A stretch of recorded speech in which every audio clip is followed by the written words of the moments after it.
कांकेर जिले के अंतर्गत अंतागढ़ विधानसभा क्षेत्र के कई गांव में स्कूल में भवन नहीं होने से छात्रों को हो रही परेशानी को लेकर आम आदमी पार्टी अंतागढ़ से जिला मुख्यालय कांकेर तक 90 किलोमीटर की पदयात्रा निकाली जा रही है। सैकड़ों की संख्या में आम आदमी पार्टी के कार्यकर्ता और ग्रामीणों के साथ 12 अक्टूबर से शुरू हुई पदयात्रा भानु प्रतापपुर के भानबेड़ा तक पहुंची,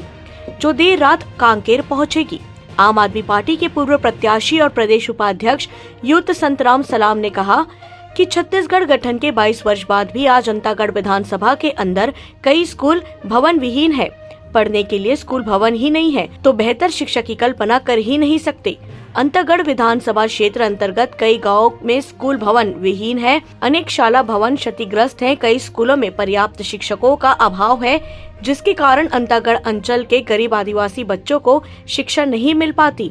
वहां के बच्चों को ग्रामीणों के द्वारा जुगाड़ से बनाए गए टीन टप्पर शेड और घास फूस झिल्ली लगे झोपड़ियों में पढ़ना पड़ता है। ग्रामीणों के द्वारा कई बार आवेदन निवेदन करने के बावजूद न तो आज तक आदिवासी क्षेत्रों में स्कूल भवन बन पाए हैं और न ही पर्याप्त शिक्षकों की व्यवस्था की गई है। प्राथमिक शाला चिपोड़ी ग्राम पंचायत आमागांव में प्राथमिक शाला भवन निर्माण की मांग, प्राथमिक शाला सरगीकोट ग्राम पंचायत चारगांव में प्राथमिक स्कूल भवन निर्माण की मांग, प्राथमिक शाला चिंगरनार ग्राम पंचायत आमगांव में प्राथमिक स्कूल भवन निर्माण की मांग, प्राथमिक शाला ग्राम चिखली में प्राथमिक स्कूल भवन निर्माण की मांग, प्राथमिक शाला ग्राम सोड़े ग्राम पंचायत हिंदू बिनापल में प्राथमिक स्कूल भवन निर्माण की मांग, ग्राम सिकसोड़ में हाई स्कूल से 2018 में हायर सेकेंडरी में उन्नयन हायर सेकेंडरी स्कूल भवन अब तक नहीं भवन की मांग, 2012 में हाई स्कूल से हायर सेकेंडरी में उन्नयन हायर सेकेंडरी भवन अब तक नहीं भवन निर्माण की मांग रखा है। पकानजोर से बिप्लब कुंडू की रिपोर्ट।